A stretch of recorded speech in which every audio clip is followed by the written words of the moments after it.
Hello, I'm Joshua of Milestone Play, and welcome to another year-end video. The end of 2023 brings us to our 3rd-year anniversary, so we're going to be doing a little bit of looking back on what our previous intentions were for 2023, and then making some intentions for 2024. We're also going to get a little bit of a Q&A at the end for questions from our more prominent members of the community, so I hope you stick around and enjoy.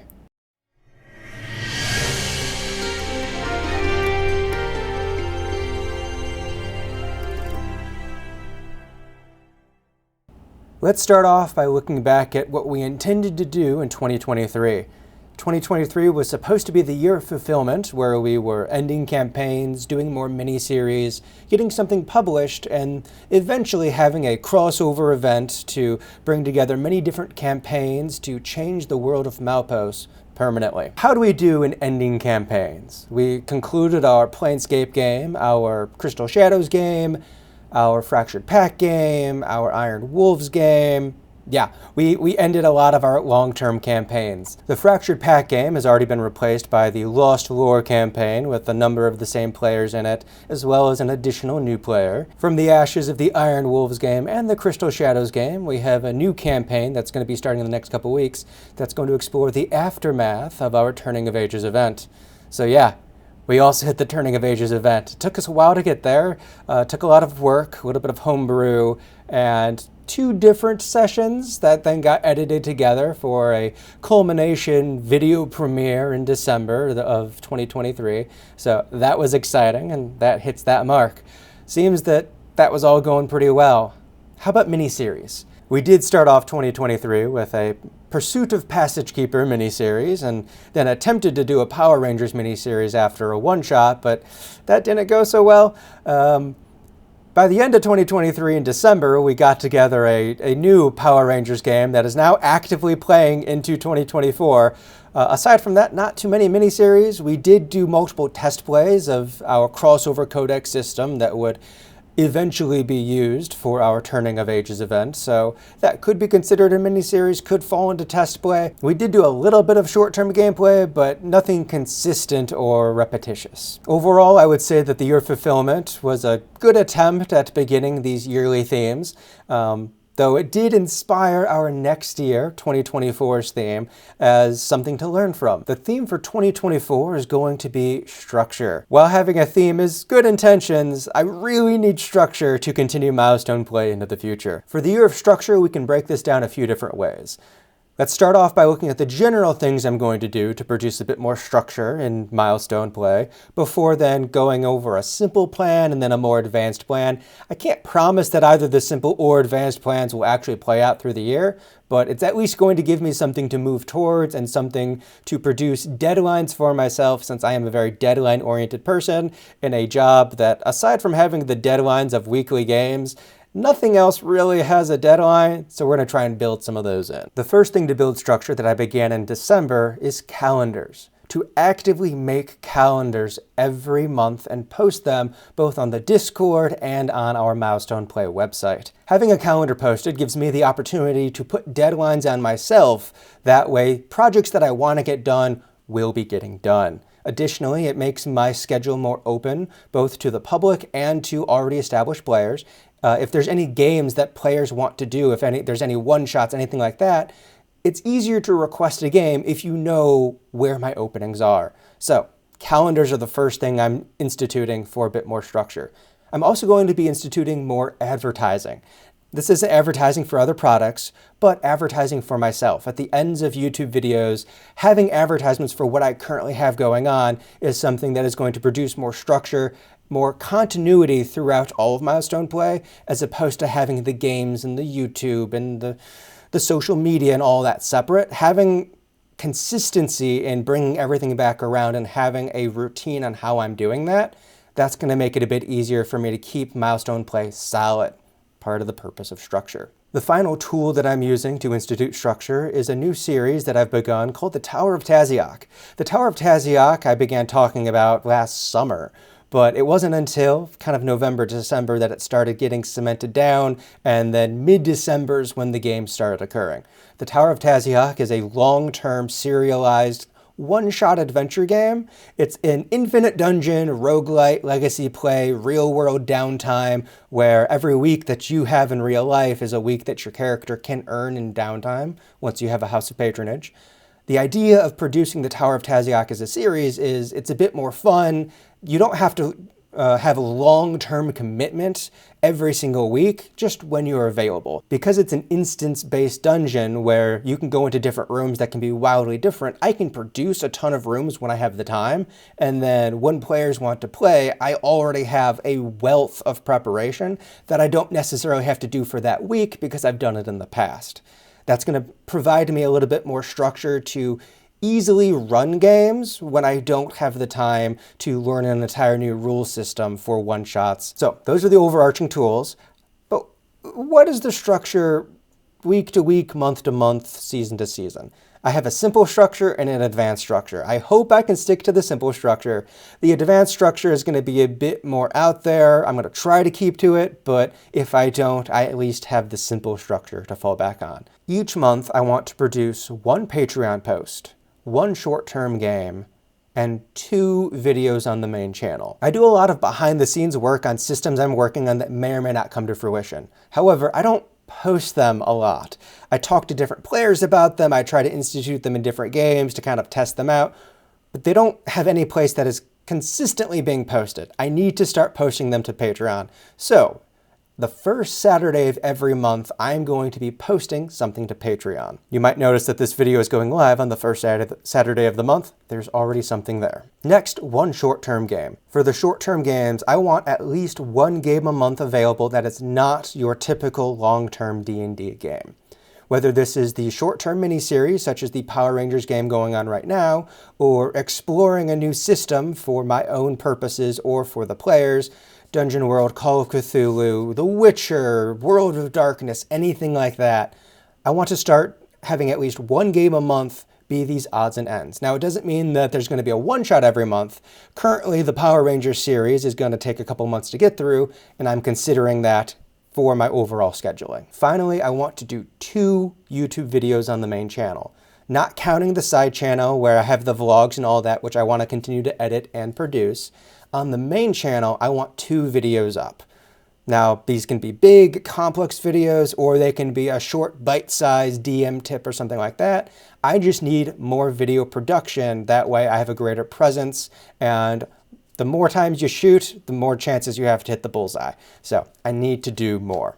The advanced version breaks down into weekly, monthly, and seasonally. Weekly, I want to be producing more content on social media. Currently, I am every day or two going onto Reddit, going on to r/D&D, r/Dungeons and Dragons, r/DM Academy, and I am sorting by new, and I am going to questions that people have and answering them, trying to be of service to the community and get myself more into the community.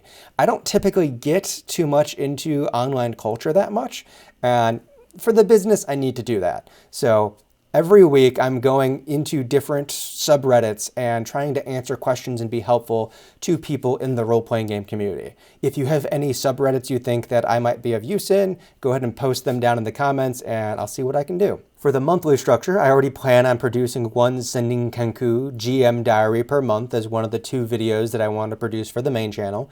However, I also want to produce more videos about how different RPG systems run, introduction videos, and things like that.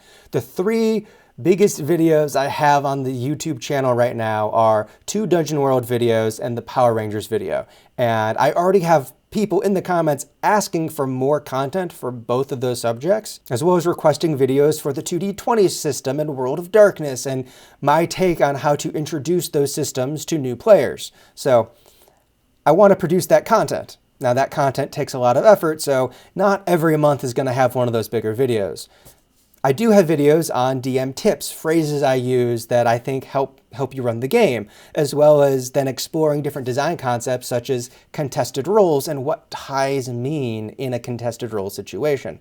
So I have a lot of ideas that I want to produce, and I want at least one of those ideas coming out every month along with Ascending Kenku GM Diary. That variability in the monthly videos then sets up the seasonal plan. Every season, I do want to produce at least one RPG system video. I do want to produce one game design video. And with those, while they may not be every month, I want to at least get 4 of them done throughout the year. However, in order to do the RPG system videos, I need to run those RPGs and be more familiar with them. With wanting to run one short-term game every month, the variability there then comes into play. Yes, one of those games every season that I'm running for a monthly side game is going to be one of those more austere systems, one of the less common systems. That way I can produce the video for that system. Along with doing the short-term games for those other systems, I also want to do short-term Malpos-specific games. In the survey that I put out to prepare for this video, I listed a whole bunch of events that have been talked about in Malpos, events of kind of epilogues for different characters or complications in epilogues, and once per season, I do want to run one of those events. So that's going to give us some variability on the short-term games available throughout the seasons, and it's going to give us both things for people that want to try new systems as well as players that just want Malpos-specific games. And then looping all the way back around to the Patreon posts, I want to do more test plays. For the 2023 wrap-up, I mentioned how within the mini-series category, the test plays of the Crossover Codex may be in that system, may not count for that category. I want to do more test plays. I have a lot of games that I want to run. I have a lot of games that I want to explore, and testing my own systems is something that has to happen to produce them. I failed at publishing something last year, but I did begin the process of test playing, and I want to continue to do that. So to wrap up the structure, every week I will be on social media trying to help people. Every month I will be producing content on Patreon. Every month I will be doing a short-term game that may be a test play, maybe a Malpos event, or maybe exploring a new role-playing game system that we've not done in the past. That way, I can do the videos. Every month I'm going to be doing a Sending Kenku GM Diary, and then one other thing which may be an introduction to a new game system. It might be a game design video, or it might be tips and tricks for being a game master. So that is overall the plan for 2024. Now, let's get into the Q&A. Some of these are going to give us a little bit more look into what 2024 has to offer. Some of them are just fun. Our first question references the Turning of Ages event that has rocked the Malpos world space. Will the next campaign set in your Spelljammer setting lead to another end of one setting, beginning of another event in a few years? Honestly, I don't know. That is the easy course of planning events out. However, I deliberately don't want to plan that far ahead after having so much build up to the crossover event, very kind of Marvel Cinematic Universe style. I don't want to try to force everything that comes next to build to another event. What I really want is for all of these next games to explore the consequences and just flesh out the world. And then some of the campaigns aren't even going to be set in this star space kind of all one three-dimensional cosmology area. A lot of the new campaigns might be going back and looking at previous ages that were considered history in the past. So while it is easy to look ahead and go, what is the next major event and let's build towards it, I don't want to shoehorn everything my players do in that direction.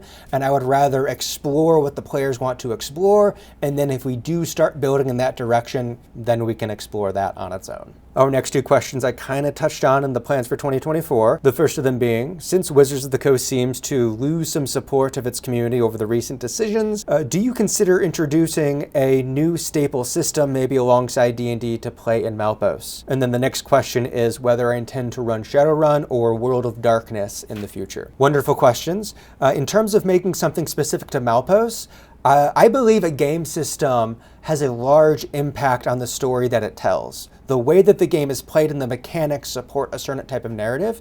So as opposed to just beginning to run a new system, I would want to think of a system, whether I'm creating it or taking a published system, and then slotting it into a specific age of the world to say, this system tells the stories of this age better.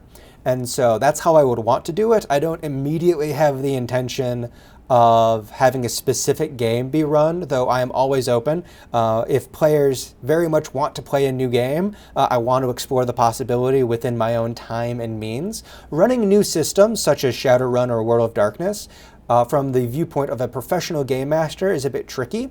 And that's because I want to produce content that people are comfortable paying for. I am very much more of a narrative game master, and I focus more on the story, but I do have a deep appreciation for the rules, and if I cannot run the rules and help you play the rules, the mechanics of a game, it gets a bit weird wanting to do any long-term in a system. So if I have players that are willing to explore a system with me, knowing that my strength will be in running the game as opposed to running the system, I'd love to explore it, and I'd love to find an area in Milestone that system is wonderful for.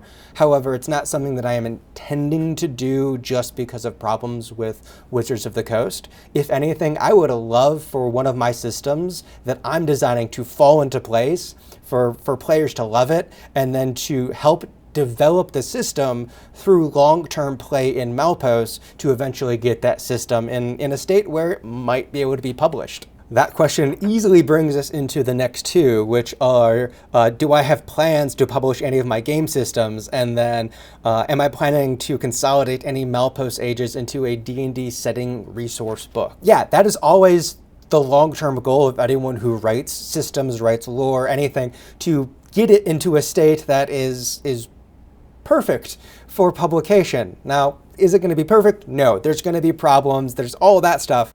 Would I like to? Yes. I'm not that much of a writer, though. I enjoy the act of creation, but in terms of sitting down and writing, that's a bit more difficult for me. I very much tried to get a lot of that done with the World Anvil, which is still up. However, that has tailed off a whole lot because I burnt myself out on writing. And I very much want to get things into a state that players can use and players can enjoy. However, there's then the reality of what it takes for me to do that amount of writing. So in terms of a world book, that is less likely to be published, especially since Milestone play would have to grow to the point where there is a large audience for a Milestone world space book to be published, as opposed to what I have now for players on the World Anvil is good enough for players in this small of a community. If the community grows, I would love to explore getting something permanent and solid and tactile. PDFs are wonderful for search functions. There's something about having a physical book that I just enjoy. And then in terms of my game systems, yeah, it was a plan for last year, it's a plan for this year, it'll be a plan for next year. I would love to get one of my own systems to the polish and to the development and to the complexity that it would be enjoyed by a larger audience. So if you want that, let me know. Get into the test plays, and let's get one of these things made. Looking further on into 2024, the next question is about my con plans, and specifically Gen Con plans, since that is where I more often go. So for Gen Con, I don't know what I'm doing this year. I'm currently in the phase of having to produce the applications to send to Gen Con. I do plan on running a couple games. I have not yet decided whether I want to do D&D Disney again, whether I want to do something bigger, something more expensive that would produce a bunch of props like I did last year on a grander scale. I want to do more workshops. Last year I did a juggling workshop. This next year I toyed with the idea of doing a whip cracking workshop. We'll see how that plays out in terms of what I can develop and what Gen Con accepts. I've also thought about doing a seminar, taking the concepts of my video on how RPGs make people better, and then my sending Kenkus, and wrap them up into some form of seminar talking about, yes, how RPGs help us, and what I've seen, what I've experienced, what I've seen in my players, what I've seen in other areas of life. So yeah, I would very much like to do a seminar as well. I'm currently planning out what I think I can get away with, what they would accept, and then also what an audience would respond to. Because whatever my plans for Gen Con, if there's not an audience for it, the plans don't really matter. In terms of other conventions, I've kind of fallen on the wayside of planning for those. I'd have to get some work done very quickly because not all conventions happen at the end of the year, some happen sooner. It's unlikely that I would go to other conventions this year just due to planning, unless I had a large outcry of people wanting to see me at one, then I'd see what I could do to make it work. The next couple questions are in relation to the trips I took in the summer and in November to see different players in person. The first question is, what real-world location I visited in the recent travels could inspire new locales in the new age of Malpos? Less of a locale in the new age of Malpos and more consolidating an idea that I've had in the past.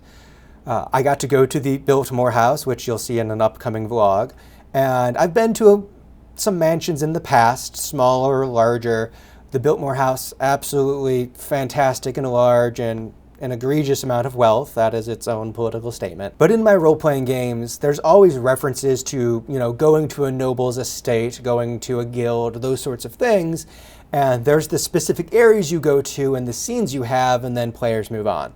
And for a while, I've been considering the idea of having an entire campaign take place on the grounds of a single manor. And not necessarily all inside the manor, the grounds around it, that sort of thing, but a huge manor and doing something a bit kind of Mary Shelley, Percy Shelley, and the summer they spent and where Frankenstein came from, all in a dreary, rainy summer out in a villa in the countryside, and just, having an entire campaign just in a single large manor and exploring different rooms, having some rooms that you come back to, all that sort of stuff. So not a new locale for the new age, but consolidating something that I've wanted to explore, and it's like, I really want to do this. The next trip-related question is, what is one word you would use to describe your players? Less related to the trip and more the interviews that I did on the trip. The final question in the interview videos is, what is one word you would use to describe Milestone play? And this is the karmic backlash for forcing that question. The one word I would use to describe my players on the whole is accepting. Accepting of the stories that I want to tell, accepting of my version of the mechanics of what homebrew rules that I use. Whenever I produce a mini game or a challenge that by the rules should not be difficult for the players, but me making it difficult to explore that part of the narrative, all those sorts of things. Some of the weird legendary actions and lair actions and special abilities and things that I blatantly change where like, oh, this is supposed to be a character available ability that I've given the NPC that is now twisted in weird and you can't plan for it now, and like all those sorts of things.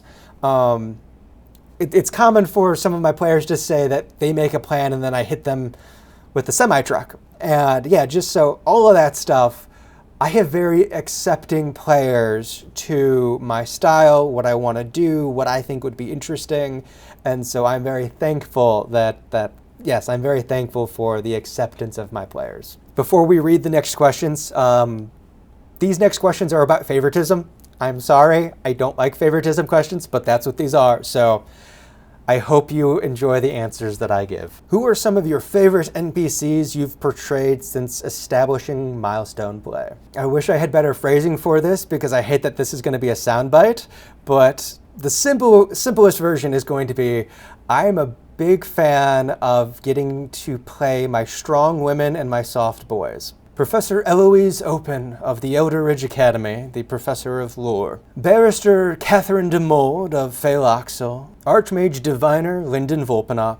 All of these ladies I absolutely love playing. Opposite of them, I actually have a couple of elves that I also really enjoy playing. Inyao Solara is a historian that is a washout of the family, of a high elf noble family of Phaeloxel, who just has this lineage of military excellence, and he's the member of the family that just couldn't cut it. He does have some PTSD and things like that, and just getting to play an elf that is supposed to be one of the Mary Sue super excellent elves, and he's not. And I think that's a lot of fun.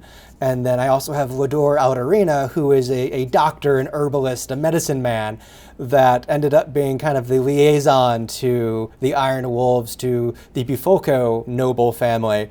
And he is supposed to be the doctor for the Bufolcos, and he ends up having to be a secretary and a liaison and a diplomat and all these things that he is not supposed to be. And it's just a lot of fun. Ironically, both elves from Phaloxel, but two guys that are in a position of not being what they're supposed to be. A lot of fun. Finally, Shook. Shook of Shook Snook, a Gith in Bactron that I never planned on having. We got to Bactron. One of the characters in the party was from there, said that he wanted to take the party to just the weirdest shop in town, like just really eccentric.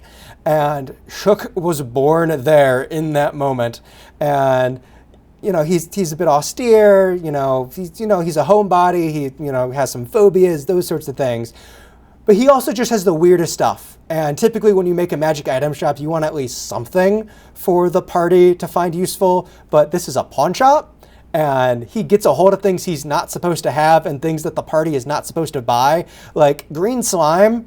Green slime that is just supposed to be a cavern danger that falls from the ceiling, does some acid damage, and burns away in sunlight. Just a giant jar of it that he's covered in tar, that way the sun can't get to it, but then having a tar full, like a tar outside jar that you cannot easily handle, that is filled with green slime.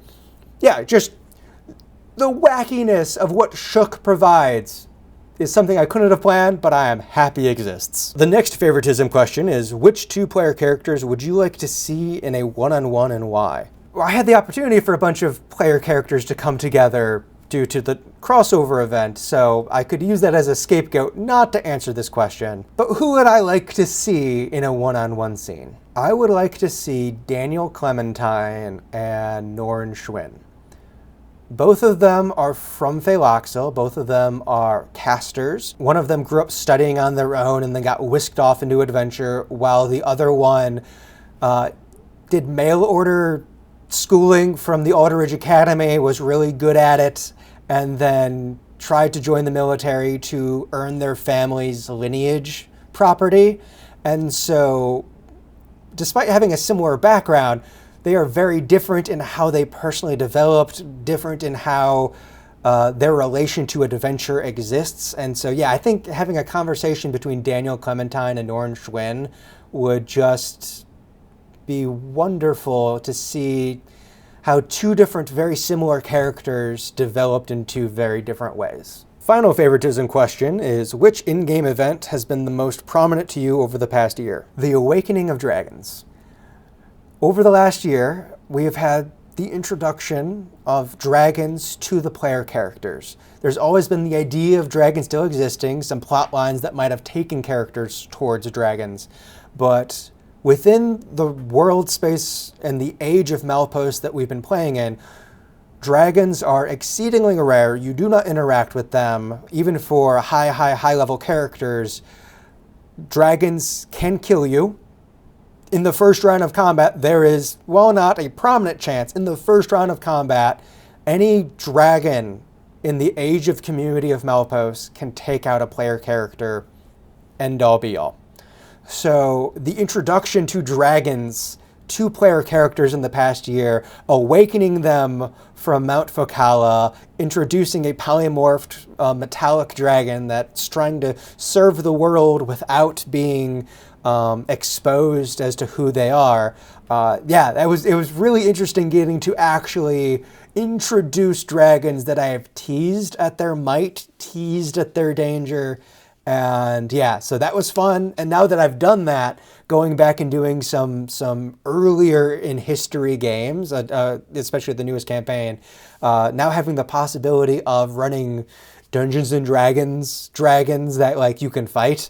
Now that I've had my personal view of dragon scene, we can now do some player-centric dragon stuff that they can actually interact with safely, still dangerous. But yeah, that having that moment is a personal turning point for me that players may not appreciate, may not have changed the player experience, but it fulfilled something for me that I can now go back and now have dragon encounters be a thing that isn't insta-kill. Yeah, we're going to go ahead and end with some sillier questions. The first one, though, being still game-related. How important is communicating a character's shenanigans with the Game Master for maximum wow factor during a session? My players know I am always pro letting the Game Master in on the plan. That way I can either facilitate forward or let you know how the holes in the plan just won't facilitate it. So yeah, letting the Game Master in on shenanigans is very useful to filling out the shenanigans, but also then gives the player the opportunity to recognize that maybe this isn't the best moment for shenanigans, because if I'm trying to keep a moment very grounded and world building, trying to have shenanigans with the super authoritarian city guard might lead to some consequences in the gameplay. So yeah, being upfront and forward with your Game Master about shenanigans, however the Game Master is on a lot of shenanigans, a little shenanigans, it just lets things play forward more smoothly, whether it is pursuing the shenanigans or not. Next up, we have, what is the current status of Krampus? For those of you who don't know, my Blasphemous Night series is a series I've been doing for the last 3 years around the holidays in December, where we play bad guys trying to summon Perked, the Krampus Sire. So with that, the first 2 years, complete failures. Did not happen. This last year, though, I scheduled 3 sessions. We ended up only playing 1 due to technical difficulties and the like, but that 1 session was a success. So, looking forward, Perked has been summoned. It's going to take the year for things to develop, but next year's Blasphemous Night is going to have a different theme.